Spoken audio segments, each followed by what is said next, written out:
Vamos a tener una reflexión de la palabra de Dios. Vamos a ir a Primera de Pedro, capítulo 4. Primera de Pedro, capítulo 4, y voy a leer algunos versículos para tener un tiempo de oración. Dice la palabra de Dios así: puesto que Cristo ha padecido por nosotros en la carne, vosotros también armaos del mismo pensamiento. Pues quien ha padecido en la carne terminó con el pecado, para no vivir el tiempo que resta en la carne, conforme a las concupiscencias de los hombres, sino conforme a la voluntad de Dios. Oremos. Padre amado, Padre bendito, Dios fuerte, Dios misericordioso, clemente, compasivo. Eres tú, Señor, la esencia de todo cuanto existe. Eres tú, Señor, el creador, el sustentador. Padre, en este momento nos acercamos a tu palabra, Señor, pidiendo tu guianza y dirección de tu Espíritu Santo para hacer un buen uso, Señor, de ella. Permite, oh Dios, que este tiempo sea de edificación para tu pueblo, para tu iglesia aquí reunida, en tu nombre, Señor, y para tu gloria. Son favores, Señor, que pido y ruego a ti, en el nombre de Jesús. Amén. Bien, como hemos escuchado muchas veces, la carta del apóstol Pedro fue dirigida a las iglesias que estaban en Asia Menor y que se encontraban, ¿verdad?, en medio de grandes persecuciones. Y la manera de cómo Pedro trata de animar y alentar a los hermanos que están en Asia Menor es precisamente mostrando las cualidades, la característica de lo que es seguir a Cristo y cuáles son las cualidades de aquellos que siguen a Cristo. El capítulo 1, ¿verdad?, empieza presentando que tenemos una esperanza viva y que hemos sido también llamados a vivir una vida de santidad. Eso parece ser como contrario, ¿verdad?, a lo que uno puede decir. Bueno, alguien que está sufriendo, que está padeciendo, quizás lo que necesita es escuchar cuál es el remedio, ¿verdad?, para su padecimiento, para su sufrimiento, para sus aflicciones.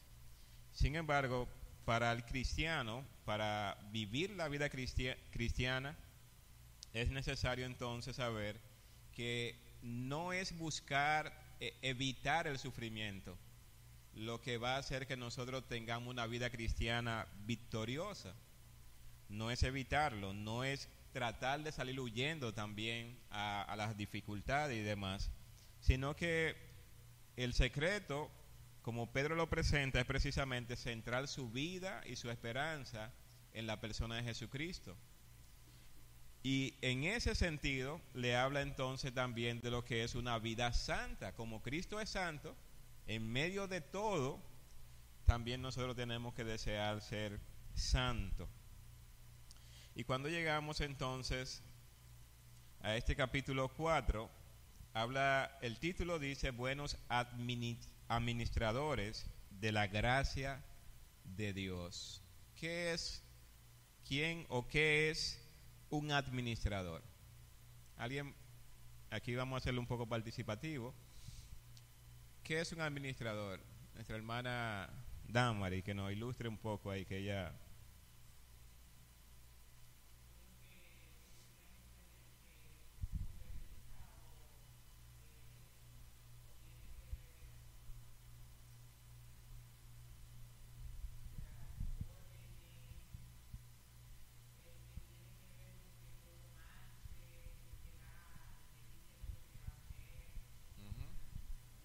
Muy bien. ¿Alguien más? Sí. Alguien que dirige una empresa. Uh-huh.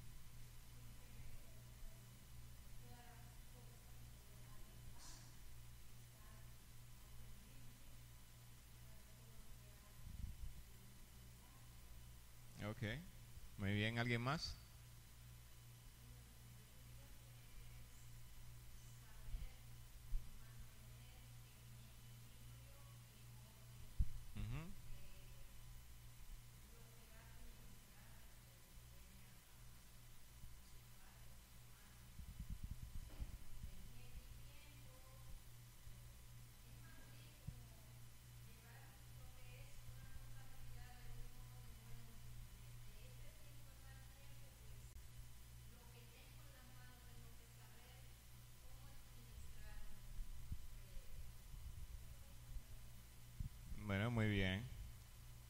vamos a escuchar a Dorca y a Grace, ya que somos poquitos, podemos hacerlo así hoy. Sí, sí,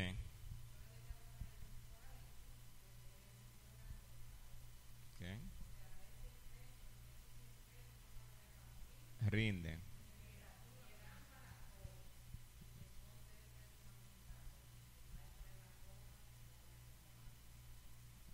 Dorcas. No me diga lo mismo que dijo. No, no.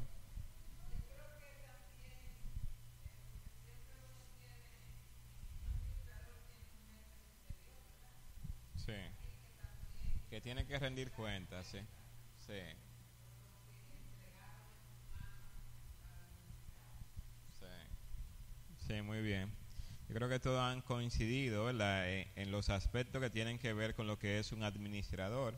Y podemos resumir diciendo, ¿verdad?, que un administrador es una persona que sabe a movilizar, dirigir, controlar, guiar recursos.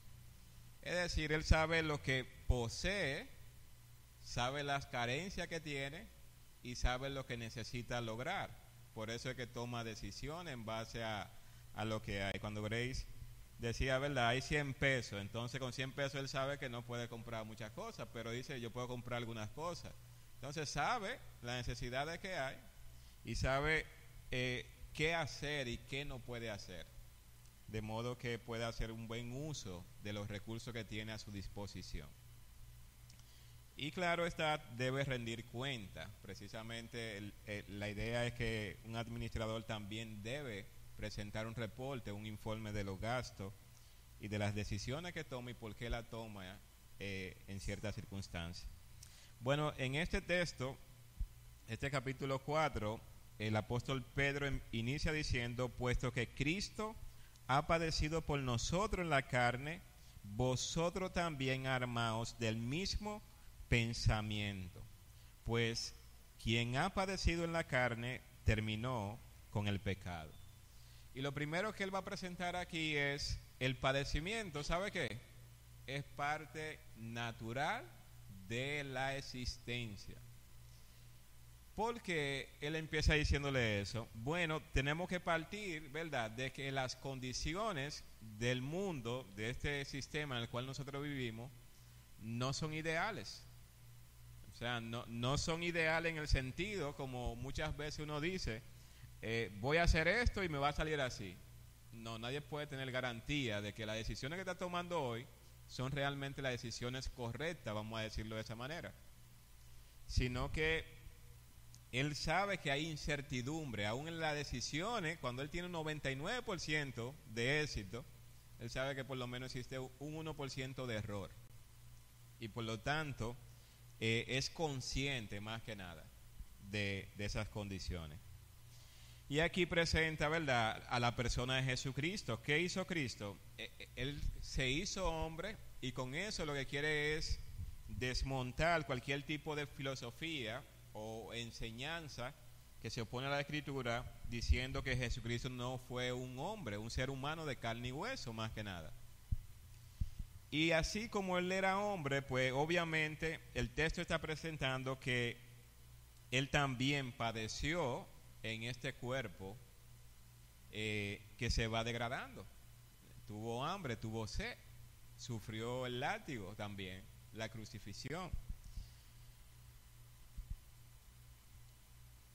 Dice el versículo 2, para no vivir el tiempo que resta en ¿qué? En la carne. Nosotros tenemos que partir, ¿verdad?, de que él está hablando a cristianos. Y en ese sentido, ante la realidad de los padecimientos, la idea que está presentando el apóstol Pedro es que aunque se padece mucho en el mundo, viviendo para el mundo, entonces ahora lo que está diciendo, para no vivir el tiempo que nos resta por vivir en lo adelante ahora como cristiano, para no vivirlo de qué manera, en la carne. ¿Qué pasa con nosotros cuando estamos en la carne? ¿Cómo vivimos nosotros? ¿Cuáles son las cosas que abundan en una persona que vive en la carne? Y aquí podemos mencionar algunas, ¿verdad? Me gustaría escucharlo también a ustedes. ¿Qué podemos nosotros identificar que es vivir en la carne? El pecado, pero pongámosle nombre y apellido, ¿verdad? Al pecado. Desobediencia.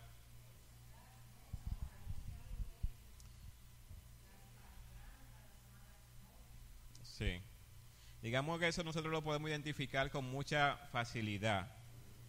Pero ¿qué pasa cuando yo no tengo paciencia en el seno de mi hogar? ¿Cómo yo actúo? ¿En el espíritu o en la carne?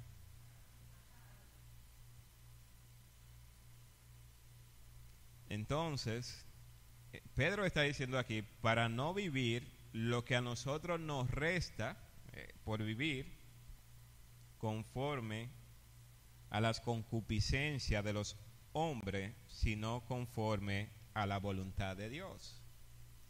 Entonces, muchas veces digamos que uno de los principales problemas que tiene el cristiano es poder identificar que su vida, su existencia ahora, está sometida a quién, a la voluntad de quién, de la carne.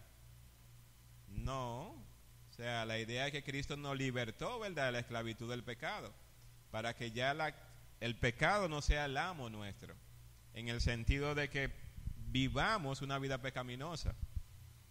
Cristo nos liberta a nosotros, pero la idea es para que ahora nosotros podamos vivir haciendo que la voluntad de Dios.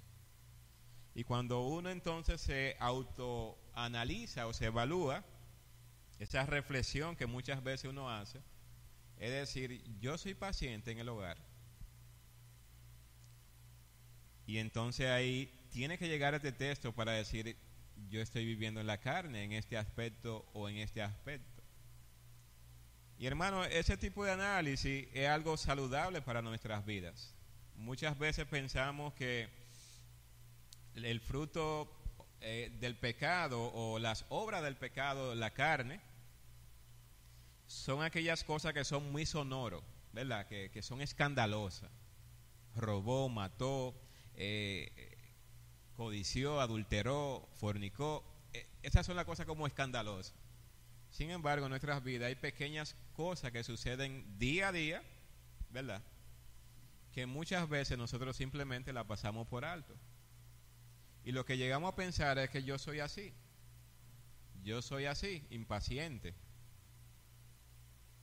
Entonces, el texto lo que nos está presentando es que hay una realidad, hay una lucha que nosotros vamos a padecer en este cuerpo, es una realidad, pero la idea que en esa lucha que nosotros debemos atravesar y padecer, nosotros no vivamos para la carne. Cuando alguien nos ofende, ¿qué hacemos nosotros? ¿Guardamos rencor? ¿O se la guardamos por ahí, como decimos? Se la tengo guardadita esa.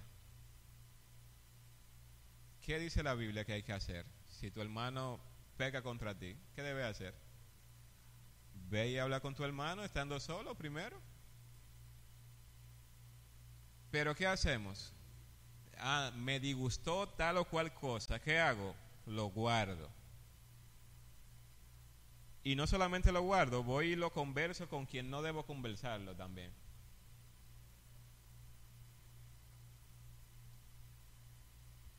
Y esas son de las cosas que entonces aquí podemos identificar como obra de la carne.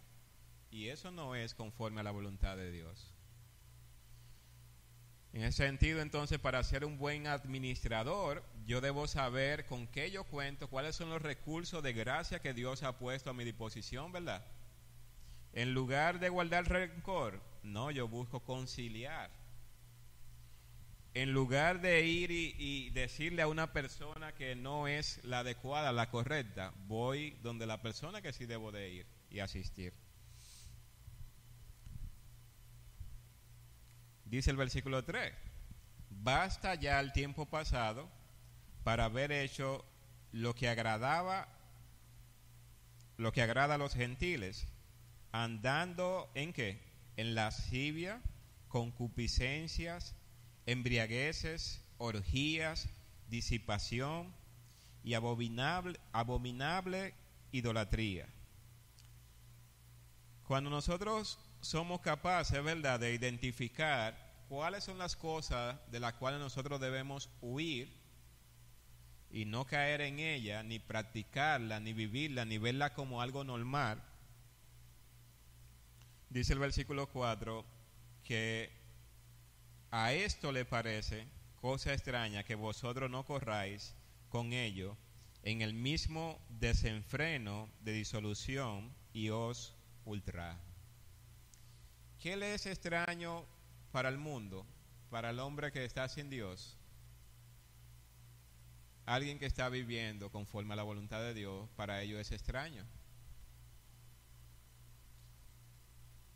Alguien que antes, ¿verdad?, maldecía y ahora no maldice. Alguien que antes se airaba y se ponía violento y ahora no actúa de esa manera, no responde de esa manera. Y aquí menciona esos pecados que son muy sonoros, como le estaba diciendo, pero la idea no es que nosotros solamente nos enfoquemos en esos pecados que son mencionados aquí, sino que podamos descender a cada aspecto de nuestro día a día. ¿Cómo nosotros valoramos lo que sucede en nuestras vidas cada día, cada momento, en cada ocasión? Versículo 5, eso va a tener su consecuencia, ¿verdad? Pero ellos darán cuenta a aquel al que está preparado para juzgar a los vivos y a los muertos. El hombre en su desenfreno, en el pecado, en todo tipo de prácticas que se oponen a Dios, ellos un día tendrán que dar cuenta delante de su Creador. Y esta es una realidad. O sea, no hay manera de que el hombre se escape, vamos a decir, de ser juzgado por su Creador, de ser juzgado por las decisiones que tomaron, por la vida que vivieron. No hay forma de que el hombre escape a esa realidad. Y aquí lo va a acentuar un poco, porque por esto también ha sido predicado el Evangelio a los muertos, para que sean juzgados en carne según los hombres, pero vivan en espíritu según Dios.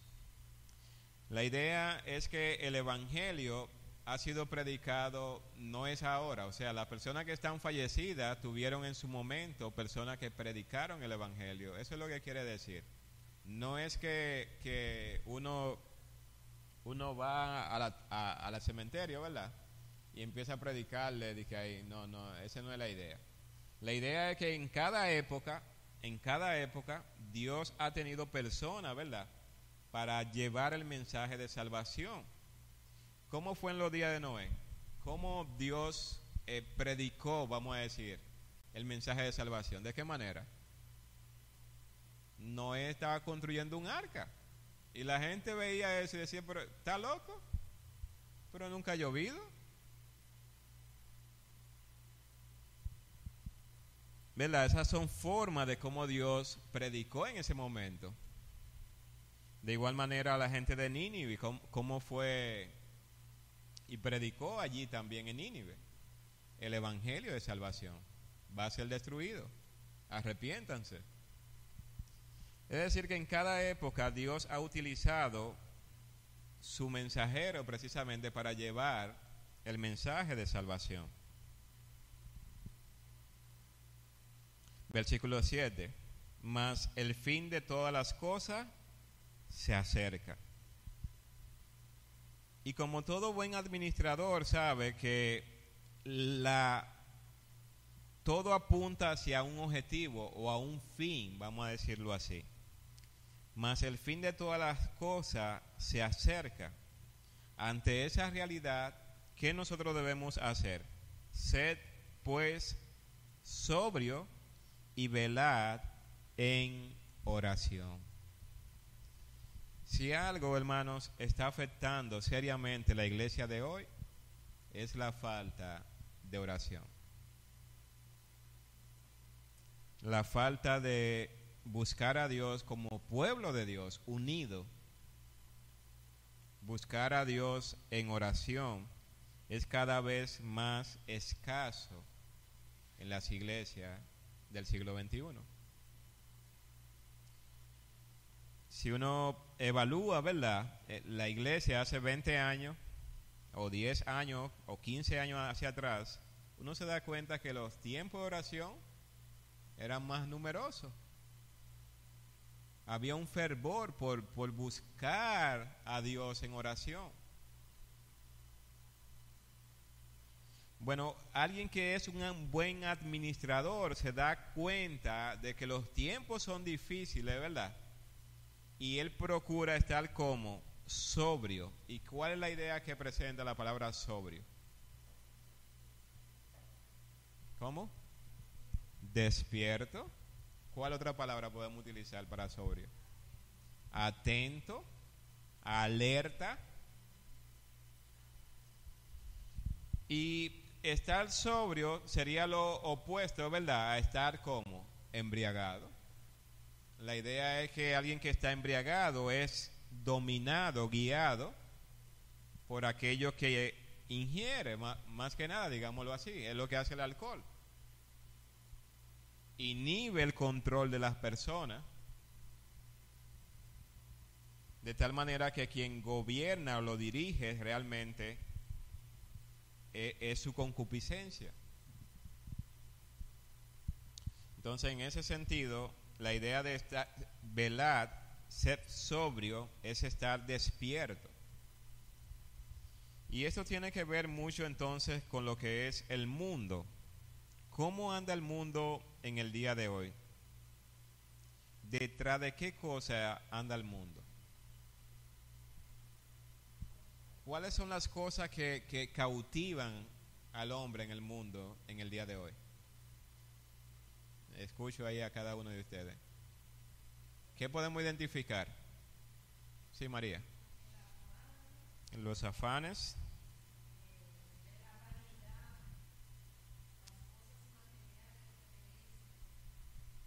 Vanidad. Los deleites. ¿Qué más?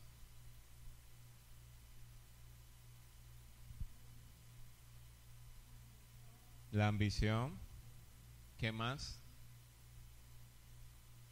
¿Qué más podemos identificar así? O le pregunto. Es importante que nosotros podamos identificar si algo ha estado dominando el presente siglo es el entretenimiento.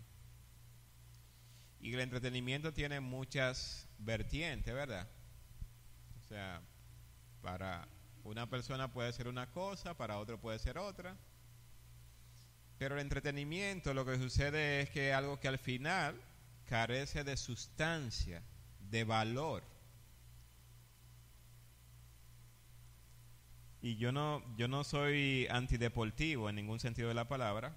Yo doy muchas gracias a Dios por el tiempo que pude practicar un deporte. Yo pienso que Dios utilizó ese deporte para preservarme en muchas cosas.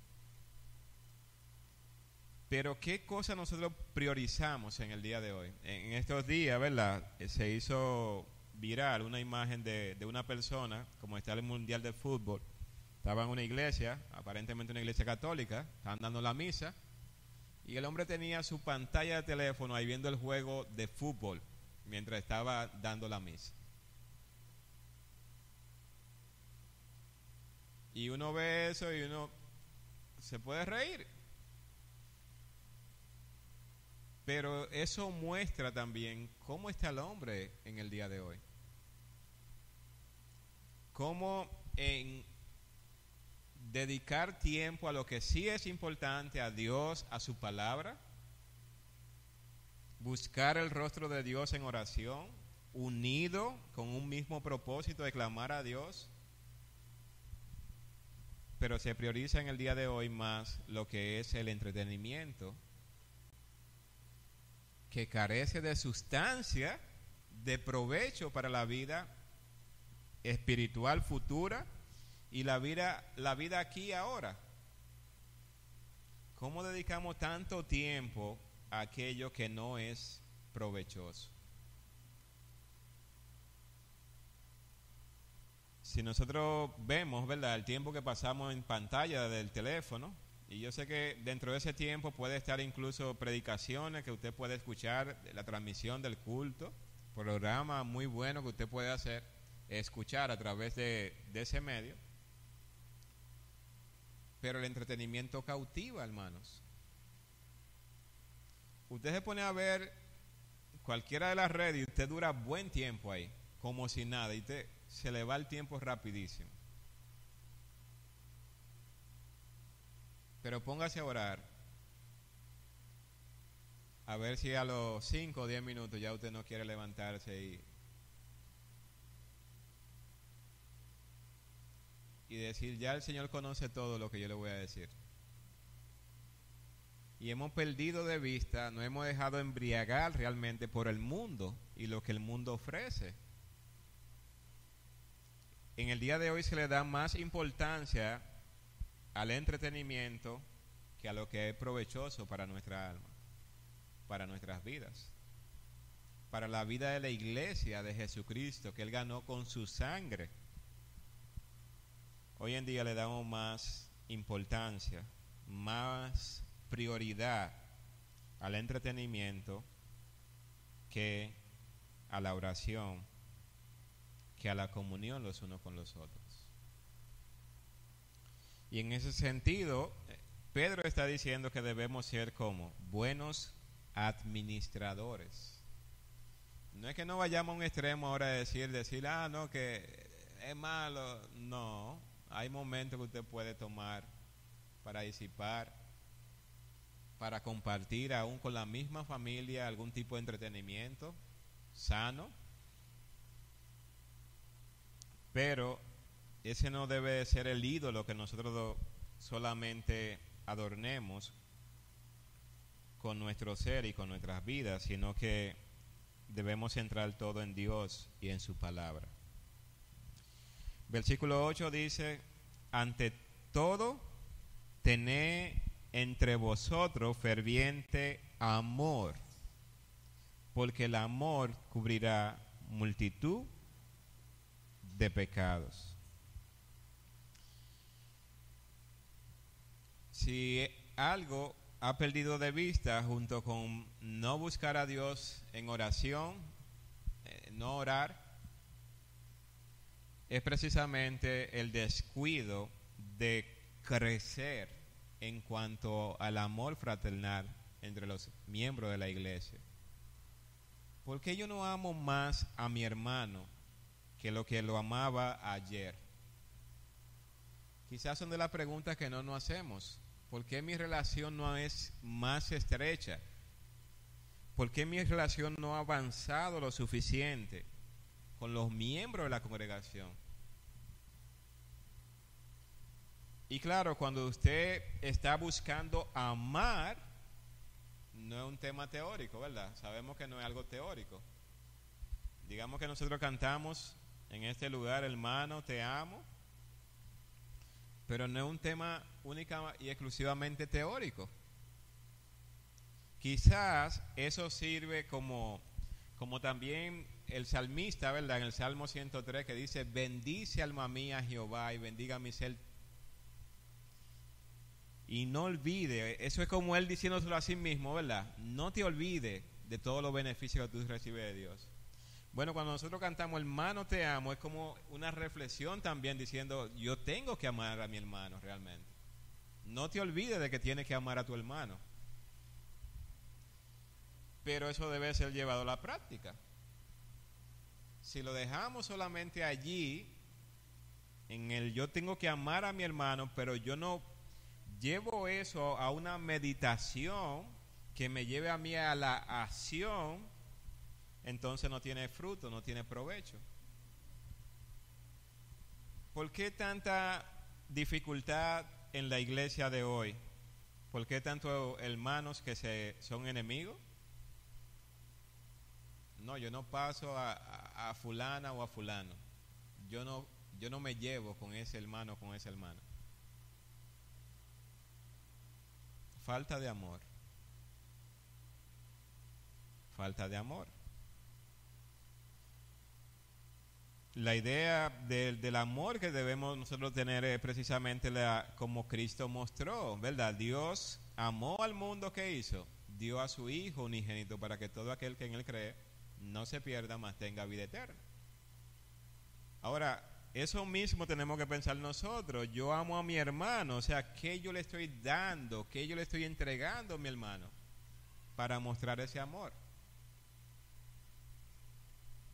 Y muchas veces el miedo, ¿verdad? Es una de las razones por la cual no amamos. El temor, que invadan mi zona. En ese sentido, cuando nosotros meditamos en la palabra de Dios, tengo que tener un amor evidente. Si ustedes se fijan, la palabra que utiliza, ante todo, ¿sabe qué? Tened entre vosotros ferviente amor. Y la idea es como una olla que tiene agua y está en ebullición. Se nota, se puede percibir. Es la idea.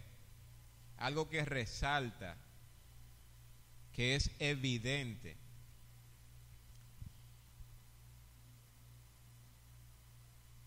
Y en ese sentido, entonces, nosotros debemos orar a Dios, diciéndole al Señor: yo quiero amar a mi hermano, a mi hermana.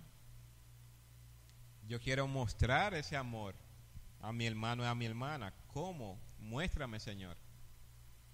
Ayúdame a ser esa persona que muestra el amor que tú has depositado en mi corazón. Versículo 9 dice: hospedaos los unos a los otros sin que murmuraciones. ¿Y qué quiere decir con hospedados los unos a los otros? ¿Qué podemos nosotros identificar allí? Es una pregunta.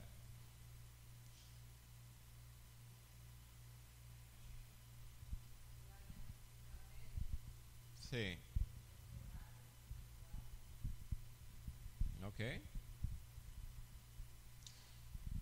El texto lo está presentando más como un intercambio, si nosotros lo vemos, ¿verdad? Porque dice: hospedaos los unos a los otros. Es decir, es como hay una buena relación de compañerismo donde yo puedo ir a tu casa, donde tú puedes venir a mi casa. Y en ese ejercicio de ir y de venir, la idea es que mientras estamos haciendo eso, ¿sabe qué? Eso lo hagamos sin murmuraciones. Es muy desagradable, hermanos, ir a un hogar y salir de allí diciendo: ¿tú viste? ¿Esos muebles estaban cultivos?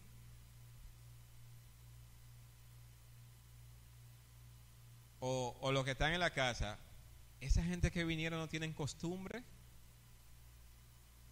Ustedes se imaginan, o sea, entre hermanos, en eso es desagradable. Eso es pecar contra Dios. Por eso, como buenos administradores, es que es posible que la relación entre hermanos produzca ciertas situaciones. Y esas situaciones van a provocar posiblemente que alguien pueda murmurar. Pero la idea es que tú puedas identificarlo y decirle: espérate, yo amo a mi hermano, esto puede suceder. Entonces, ¿qué hago con las murmuraciones? Evito las murmuraciones. Y busco el rostro de Dios. Señor, mira, yo quería decir que los muebles estaban curtidos.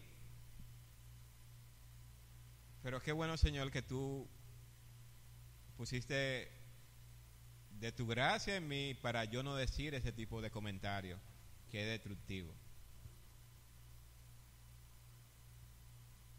Y eso es ser sincero con Dios. Eso es luchar contra la carne también. Eso es oponerse a los deseos de la carne. Hospedaos los unos a los otros sin murmuraciones. Versículo 10. Cada uno según el don que ha recibido, ¿qué debe de hacer? Ministrelo a los otros. Y como buenos administradores, usted debe saber con qué usted cuenta. O sea, ¿cuál es su don? ¿Y para qué es su don? ¿Es servir a los demás? ¿Es socorrer? ¿Es ayudar? ¿Es dar un buen consejo basado en la palabra de Dios? ¿Es socorrer al necesitado?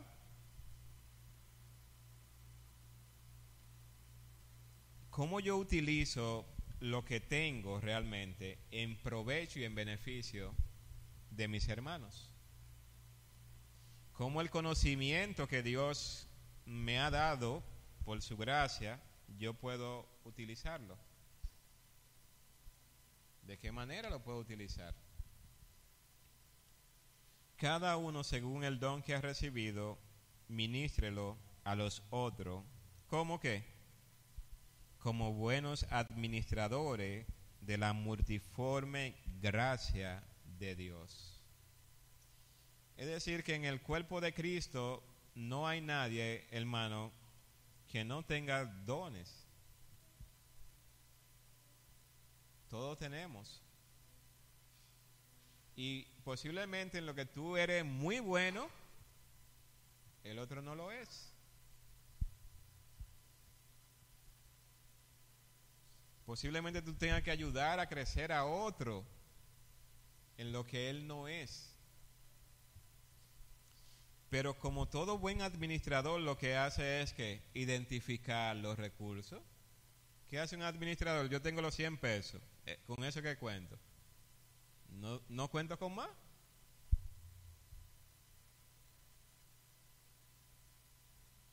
Imagínense que yo quiera cantar y que mi don es cantar aquí. Y yo tenga que decir, bueno, como Dios me dio ese don, hermano, sopórteme y los gallos y la cosa y gloria a Dios, no importa, es para el Señor. No, esa no es la idea.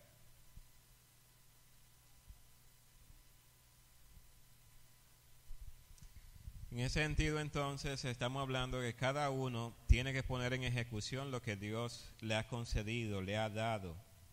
Todos somos insertados en el cuerpo de Cristo para desempeñar una función. Versículo 11 dice, si alguno habla, hable conforme a la palabra de Dios. Si alguno ministra, ministre conforme al poder que Dios da, para que en todo sea Dios glorificado por Jesucristo, a quien pertenecen la gloria y el imperio por los siglos de los siglos. Amén. Es decir, que todo lo que nosotros hacemos en el cuerpo de Cristo, hermanos, no es para que digan, el hermano fulano de tal, ese es lo último. No, no es para eso. Claro, uno debe de hacer lo que tiene que hacer en el cuerpo de Cristo con excelencia. Tiene que hacerlo con toda entrega, con toda disposición. Tiene que prepararse para lo que va a hacer. Aún sea lo que sea que se haga en este lugar, hay que pensar y hay que desear darle a Dios lo mejor. Pero darle a Dios lo mejor no es para que las personas digan, mira, esa hermana o ese hermano es lo último, es lo mejor que hay. No, esa no es la idea, esa no es la intención. La intención es precisamente que sea el nombre de Cristo el que sea glorificado. Porque toda gloria y todo imperio a Él y solamente a Él le pertenece. Es decir, que como buenos administradores debemos estar conscientes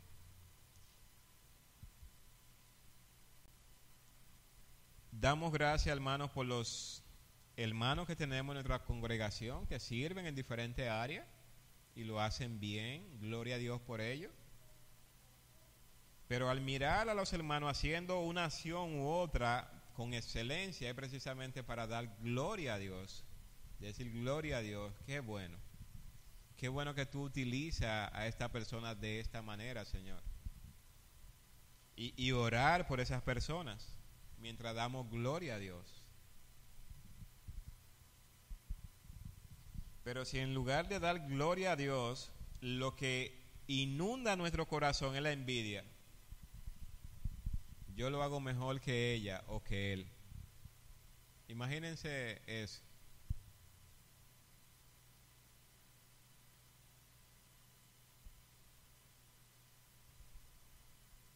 Estamos entonces alimentando la carne y no viviendo conforme a la voluntad de Dios. En ese sentido, el anhelo de ser un buen administrador no es para ser visto de los hombres, es para glorificar el nombre de Dios. En nuestras vidas, en nuestro caminar,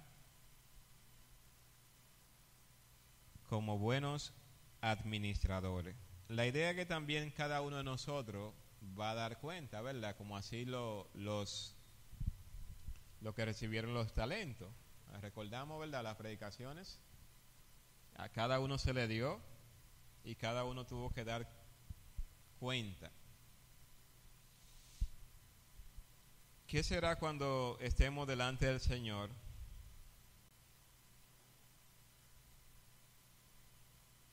¿Qué estamos haciendo con lo que hemos recibido del Señor? Los dones que Dios nos ha dado. ¿Estamos nosotros siendo sobrios, atentos, alerta? ¿Estamos orando, buscando el rostro de Dios? ¿Estamos identificando el pecado? Que no es tan sonoro, pero que podemos vivir en él como una práctica y verla normal cuando no debe ser normal. Crecer como buen administrador debe de ser la meta de cada cristiano si quiere ser como Cristo, si quiere parecerse a Él. Así que, hermanos, buenos administradores, hay que perseverar en la gracia, hay que vivir para Dios y hay que crecer. En la medida que nosotros no estamos creciendo en nuestra relación con Dios y en nuestra relación con nuestros hermanos, en esa misma medida nuestras vidas se van quedando estancadas, se van quedando embotadas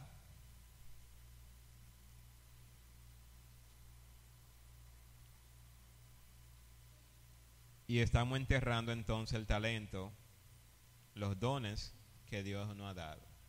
Quiera el Señor que cada uno de nosotros pueda ser un buen administrador. Saber que tenemos muchos recursos y muchas cosas por hacer, pero la vamos a hacer en dependencia de Dios y para su gloria. Que ese sea el anhelo de cada uno de nosotros mientras todavía estamos en esta tierra. Vamos a orar.